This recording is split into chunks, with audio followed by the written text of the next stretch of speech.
So everything's according to the good Lord to you, correct? What do you mean? Well, I mean, you're a Christian, so you live everything according to the Bible, correct? I live everything according to Christian ethics, yes. Christian ethics. Okay, so would you agree that the type of person you are and the type of a life you have lived, would say a lot about how good of a Christian you are? Well, I mean, sure. I think that so Christian ethics is somewhat complex, but it's also overly simplified. And I'll give you the oversimplified version. Mm-hmm. So Christian ethics is taking a combination of virtues and duties, and then the teachings of Jesus Christ is combining them to the outlook of the follower of Jesus Christ. So we know what we ought to do, what we should not do, what forgiveness is, what forgiveness isn't, why you need church authority, normative authority to guide you, et cetera, et cetera, et cetera. So Christian ethics, and that's kind of my domain, that's kind of the purview of what that is. But each individual case for each individual person is somewhat different because Christianity exists in what's called pluralism. So, like, let me give you an example. Mm-hmm. If you lived in Japan, the way that you would honor your mother and father mm-hmm. would be different than the way you lived in the United States, right? You would have to honor them differently based on the cultural customs. Yeah. Yeah, you'd have. So that's what pluralism would be. You still have to honor them in Christianity. Mm-hmm. However, based on the cultural dynamics that you're in, there could be multiple ways to honor them, which would still fit inside of the dimension of you adhering to the principle. That would be Christian ethics. Okay. And what are the ethics of remarrying women that were married before? Well, what do you mean? Well, I mean, say a woman was married to a man, then she mm-hmm. was divorced, she was married to another man, then divorced, then she remarried again. What are the Christian ethics of that? Yeah, so what the doctrine says is that there's good reasons for divorce, mm-hmm. and this is outlined by Paul, and this is also outlined by Jesus Christ himself, and then Paul really gave the full outline. So things like addiction, abandonment, mm-hmm. things like this are completely reasonable terms for divorce, or extensive physical abuse. Those would be fair terms for divorce under church doctrine and ecclesiastical authority. Okay. And this is a situation that you have dealt with and your father has dealt with. I've watched the videos about you when you talked about how your father had multiple wives, and you're of the same, just like him, had multiple wives too, correct?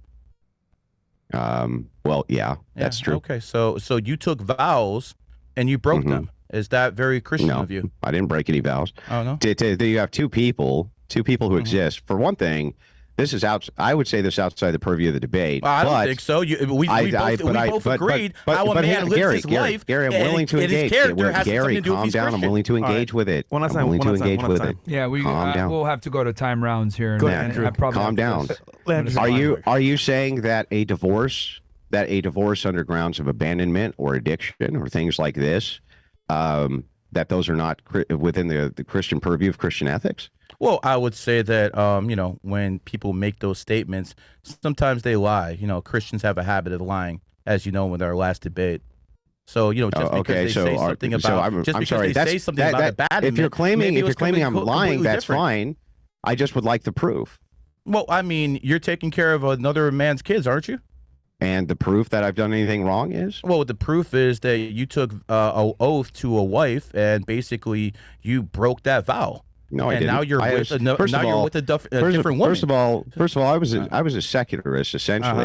I had a courthouse wedding. That's one, and two. Mm-hmm. Well, I won't even get into all the details. They're not even important. But yes, they are. The thing is like, Gary, it was completely appropriate to have such a divorce. One, and two, same thing with my wife. She was abandoned. Like, what do you want? By the way, it would be the most Christian, mm-hmm. as far as Christian ethics. It's the most Christian thing to do. To take care of the people who are around you.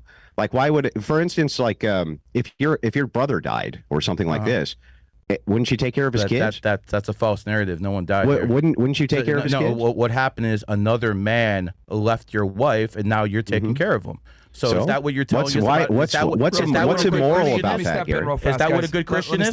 What's immoral about that? Hold on. I'm asking if that's good Christian values. There's nothing wrong with it. Absolutely is Christian values. Like, what's wrong with that? Another man's kid, simping is Christian values in your book. Guys, we've deviated taking care of people's kids, especially if they don't have a father, is a Christian virtue. Guys, we've deviated from the Jesus Christ discussion with the Virgin Mary. Do you guys want to move on to ethics now? This is ethics. Yeah, this is what do people stand behind what they believe in. I'm fine with this, Myron. He can continue the inquiry. Okay, so this is what we'll do. If we're gonna go ahead and suspend the debate on the Virgin Mary and etc. Time limits. We'll move on to we're gonna do time limits now. We're gonna put. Are you guys okay with 3 or 4 minutes on the clock? Whatever he likes, man. Which one did you prefer, Andrew? 3 or 4? Well, you just do 3 minutes. It's fine. So we'll do 3 minutes. I'm gonna give it to Gary because you brought up this topic of his wife. We're moving on from the Virgin Mary conversation, and then we'll go 3 minutes uninterrupted. Each person can make their argument, and then if you can see, then I'll bring it back to him, and then we do it as many rounds you guys need. But go ahead. Well, it basically goes like this, man. If you're gonna preach about Christianity and you're gonna preach to others about what a good Christian is and how people should become Christians, then the way you live your life has a lot to do with it, because you basically have to do what you preach, or you're a fraud. So here's what it comes down to, man. If you already made vows to a woman and you broke them and now you're with a different woman, a lot of Christians would consider that adultery. Quite frankly, your wife, and again, I have nothing against her. This has nothing to do with her personally. But the fact of the matter is, she has kids from 2 different men. 2 different people she took vows to and said, I will love you forever. And she has kids from those people's marriages. Now, you always talk about a nuclear family, sir. What kind of nuclear family is this?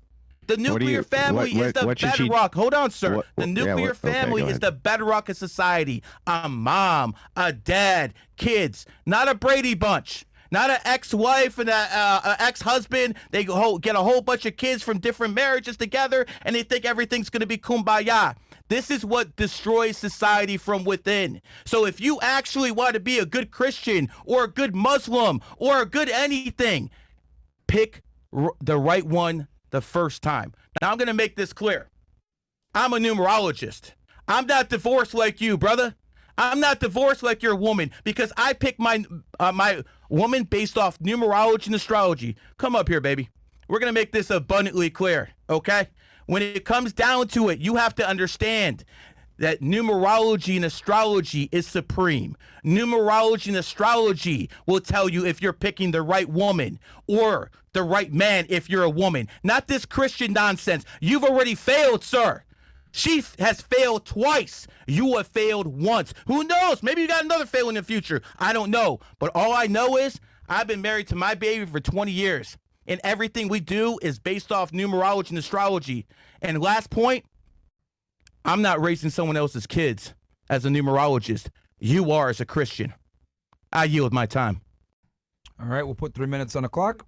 It seems like this debate is more on ethics and personal ethics. Yeah, I guess at this point, yeah. Andrew, we got 3 minutes on the clock for you, so you can go ahead, rebut that. Go ahead, Andrew. Yeah. Yeah. So anyway, Jesus Christ himself had a stepfather. I don't know why you think this is a dunk. Yes, of course. The ethical thing and the ethical purview to do is to try to take care and assist people can't assist themselves. There's nothing within Christian ethics or Christian virtues which disallow from you marrying a woman who has children from previous marriages. There's nothing. So there's nothing there. Which, dude, I didn't interrupt you. Don't interrupt me. None of that disallows it. Okay, so I don't even know where you're coming up with this. I think that what you've done is you've conflated me with like some kind of red pill bro, and you think that I'm some red pill content creator. But I'm not. No, I follow the ideals. Stop talking, dude. Stop talking. Don't worry, we'll you can't seem to help but spurred. Add 15 seconds within for Andrew, within the purview of Christian ethics. Not only am I not doing anything wrong, but I'm doing everything. All you're doing is affirming I'm a good man. You're like, Andrew's a good man and takes care of people. Oh, I know. Terrible fucking Christian. Awful. I don't even know how this is a dunk. What you're also trying to do is you're also trying to placate ego and materialism by saying, look, I bought this chick for, $100 from whatever boom boom country you bought her from. And we have this wonderful, great marriage.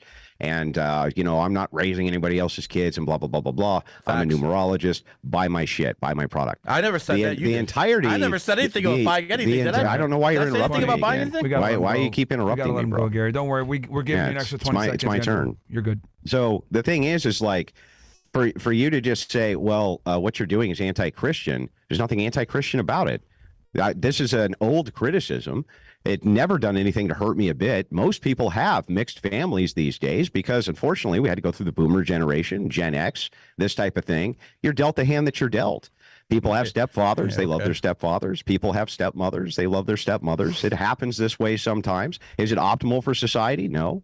Does it lead to a massive amount of degeneracy? Ultimately, if this is something which is a goal, this is, in other words, something you're pushing society towards, of course. That has nothing to do with the personal situation of an individual person or individual circumstances, each of which should be assessed on their own merits within the confines of Christian ethics. So the only reason, by the way, you brought this in as a personal attack, and I understand why. Most of my critics usually will do this after they've lost a debate with me, and that's exactly what's happening now, just like it happened before. When did I lose the debate?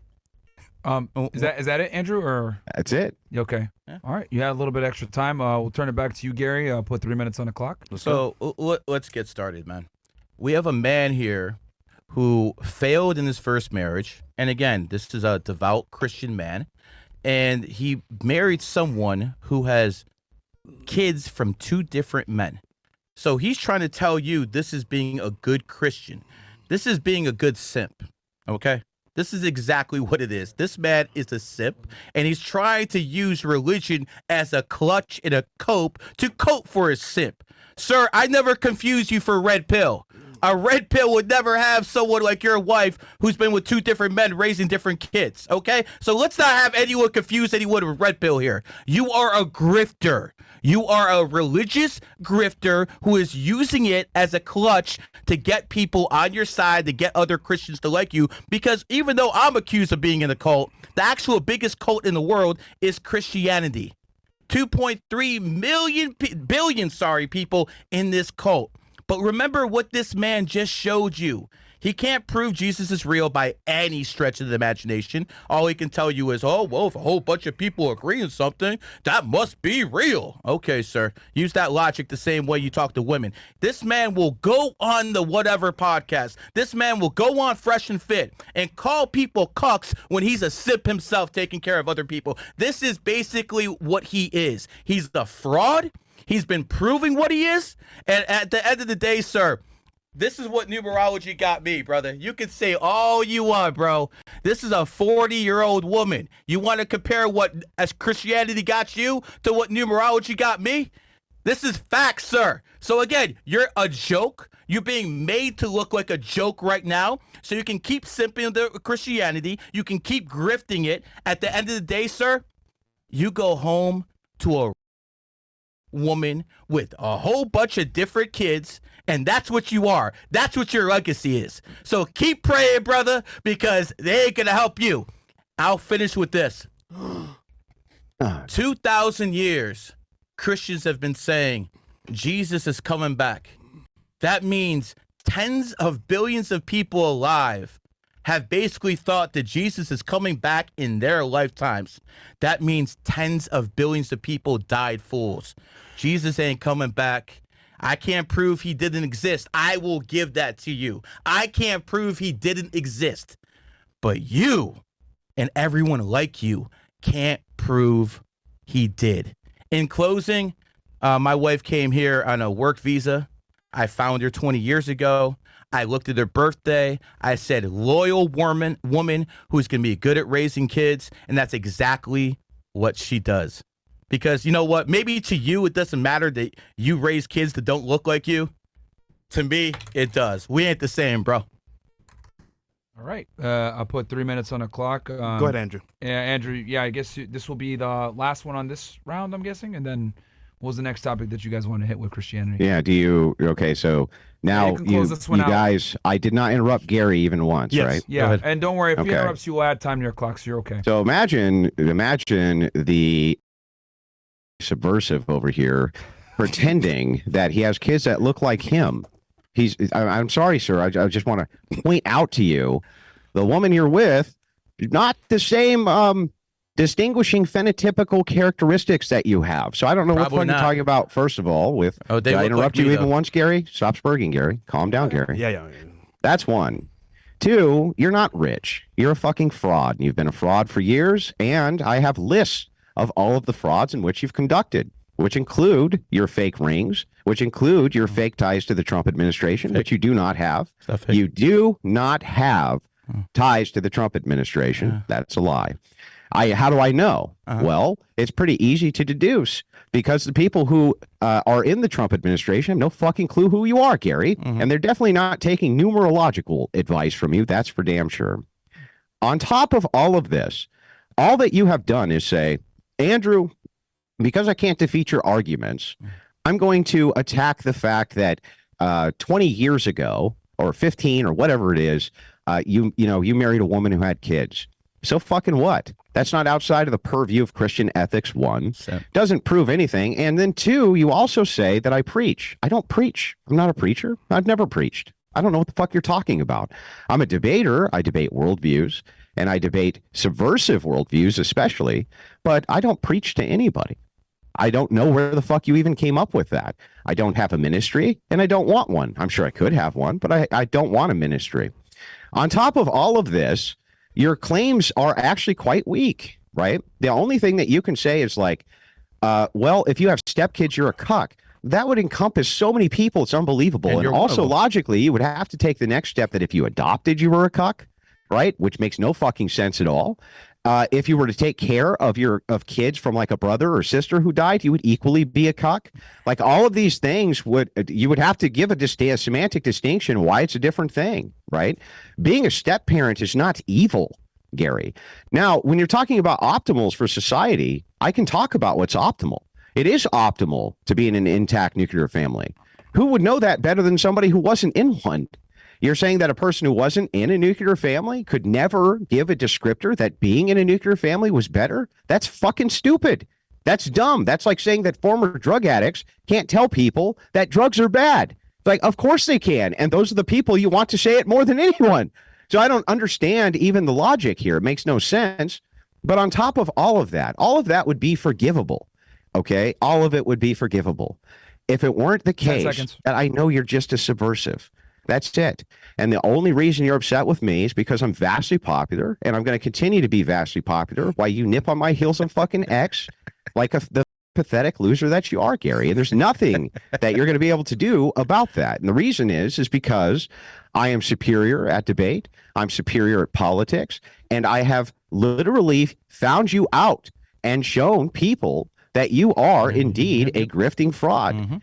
And your numerology that you continuously claim has made you rich and has made you this and has made you that. Well, that's a fraud too. When you are put on the spot for your actual numerological takes, they don't even amount to anything. Like when you're talking about airplanes and this and that, 43 accidents, this is all bullshit. And people who watch this, even if they walk away thinking, that guy, Andrew, what a scumbag because he has stepkids, right? Or there was divorces in their past, right? Even if they all walked away thinking that, none of them are walking away believing in your fucking bullshit numerology, Gary. None of them. So we'll give, let's put 4 minutes on the clock for Gary. Yeah. Andrew went over there, but it's fine. I didn't want to interrupt. Did you guys want to continue on with this or move to the next? Let me respond and then we can move on. Right. Okay. Who went first? Hold on, I wrote it down. Gary went first. Yeah, Gary went first on this one. So then, okay, whoever goes first gets the last. Yeah, I need to respond to this. All right.